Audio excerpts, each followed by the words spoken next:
कि क्या मैं एलिजिबल हूँ या नहीं हूँ।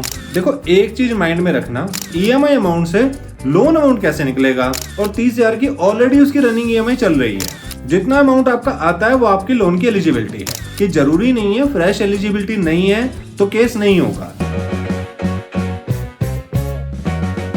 Hello guys, welcome to my new blog. Guys कैसे आप सब, उम्मीद करता हूँ सब अच्छे होंगे।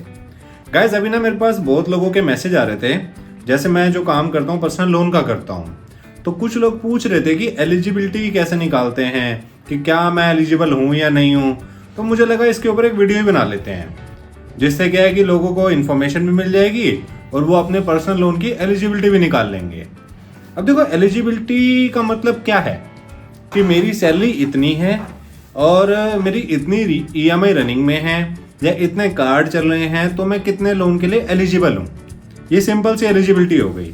अब ये निकालते कैसे हैं गाइज? वैसे तो मैंने इसका कैलकुलेटर बनाया हुआ है, मैं आप कहोगे तो डिस्क्रिप्शन में लिंक भी दे दूंगा कैलकुलेटर का, आप वहाँ से जाके परचेज कर सकते हैं। ज़्यादा एक्सपेंसिव नहीं है, बहुत सस्ता है, एक बार लेंगे लाइफ टाइम का एक्सेस रहेगा। वैसे मैं आपको जनरल वे में बता देता हूँ। देखो एक चीज़ माइंड में रखना, जो इन हैंड आती है वही मैटर करेगी, ग्रॉस कभी मैटर नहीं करेगी, हमेशा नेट टेक होम ही मैटर करने वाला है। तो अगर 1 लाख की सैलरी है उसका 60% यानी 60,000 बैंक की नज़र में 60,000 की ईएमआई आप पे कर सकते हो। इससे ज़्यादा बैंक आपको नहीं पे करने देगा, क्योंकि पर्सनल एक्सपेंस भी तो होते हैं ना हमारे, रेंट भरना है, घर के खर्चे हैं, एजुकेशन फीस है, बहुत सारी चीज़ें होती हैं। तो मैक्सिमम 60% ही हम ईएमआई भर सकते हैं। अब 1 लाख का 60% हो गया 60,000। अब जो भी आपकी रनिंग ईएमआईज हैं, लाइक हो सकता है आपका होम लोन चल रहा हो सकता है आपका पर्सनल लोन चल रहा हो, क्रेडिट कार्ड चल रहे हों, उन सब की ईएमआई को आपको इस 60,000 में से माइनस करना है। देखो जो भी लोन चल रहे होंगे उसकी तो पर्टिकुलर ईएमआई हो जाएगी, बट क्रेडिट कार्ड के केस में जितना आपका टोटल आउटस्टैंडिंग है, मतलब जितना आपने टोटल यूज किया हुआ है, उसका 5% ले लेना। बैंक हमेशा उसका 5% काउंट करता है एज अ ऑब्लिगेशन।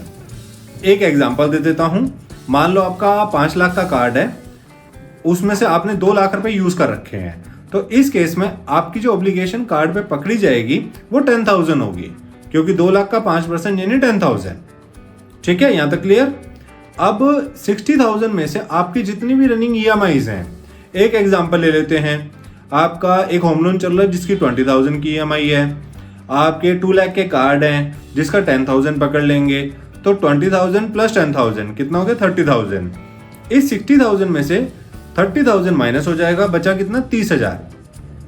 यानी बैंक की नज़र में आप अब 30,000 की ईएमआई वाला लोन ले सकते हो। अब अमाउंट से ईएमआई अमाउंट से लोन अमाउंट कैसे निकलेगा? आपको याद होगा मैंने क्या बताया था, 1 लाख के लिए 2500 की ईएमआई। तो आप ये जो 30,000 है इसको डिवाइड कर देना 2500 से। जितना अमाउंट आपका आता है अप्रोक्सीमेटली 13-14 लाख आएगा। जितना अमाउंट आपका आता है वो आपकी लोन की एलिजिबिलिटी है। क्लियर हो गया? यहाँ पे मैं एक एग्जांपल और लेता हूं ताकि आपको कोई डाउट आ रहा हो तो वो और क्लियर हो जाए। एक एग्जांपल लेते हैं। अब आपकी सैलरी है 50,000 रुपीज, 50,000 सैलरी है, ये नेट टेक होम सैलरी है आपकी।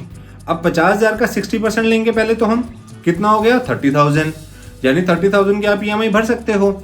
अब इस 30,000 में आपके 3 से 4 लोन चल रहे हैं, उनकी टोटल ईएमआई जाती है 20,000 रुपीज। एग्जाम्पल है, तो 30,000 में से पहले 20,000 माइनस हो जाएगा, अब बचा कितना? 10,000।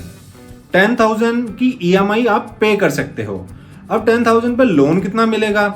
10,000 को डिवाइड कर देंगे हम 2500 से, क्योंकि हम लोन अमाउंट निकाल रहे हैं। तो कितना आ गया? 10,000 डिवाइडेड बाय 2500 इक्वल टू 4, यानी 4 लाख की आपकी एलिजिबिलिटी है। तो गाइज ऐसे एलिजिबिलिटी निकालते हैं, बहुत इजी है। आप एक बार पेन पेपर लेके बैठना या सिस्टम में एक्सेल ओपन करके बैठना, सैलरी का 60% ले लो, जो अमाउंट आया उसमें से अपनी रनिंग ईएमआई माइनस कर दो, जो अमाउंट आया उसको डिवाइड कर दो 2500 से, वो जितना फिगर आएगा उतने इन लाख आपकी एलिजिबिलिटी है। अब कई बार क्या होता है गाइज, कई कस्टमर की फ्रेश में एलिजिबिलिटी नहीं बनती, तो हमें उसमें बैलेंस ट्रांसफर कराना पड़ता है।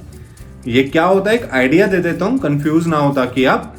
मान लो 50,000 वाला कस्टमर ही है, 60% यानी 30,000 की EMI दे सकता था और 30,000 की ऑलरेडी उसकी रनिंग EMI चल रही है।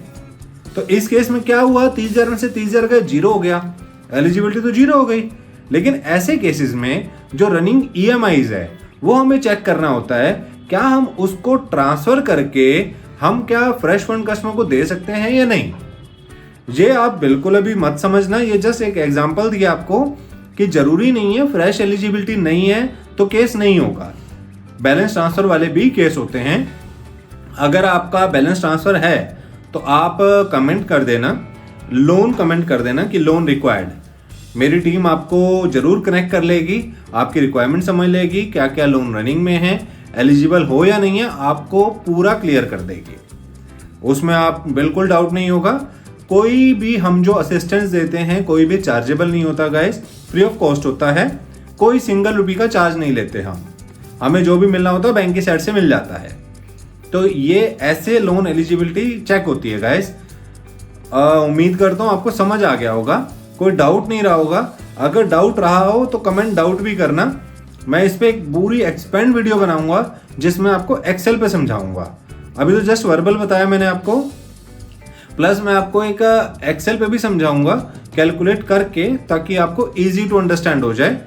बाकी आप एक काम और कर सकते हैं, आप लोन एलिजिबिलिटी कैलकुलेटर परचेज कर सकते हैं, वो इजी हो जाएगा आपको। जस्ट आपको अपनी सैलरी डालनी है और आपकी रनिंग EMIs डालनी है, आपकी एलिजिबिलिटी आपको सामने दिख जाएगी।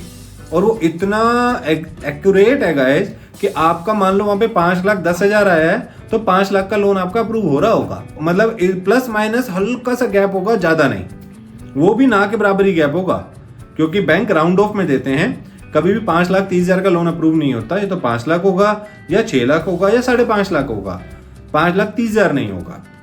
तो गाइस उम्मीद करता हूँ ये चीज आपको समझ आ गई होगी और आज की वीडियो में आपको नॉलेज भी मिली होगी कि अपनी लोन की एलिजिबिलिटी मुझे अगर चेक करनी है तो कैसे करनी है। ये आपको किसी को कॉल करने की जरूरत नहीं है, किसी को मैसेज करने की जरूरत नहीं है, आप खुद कैलकुलेट कर सकते हो।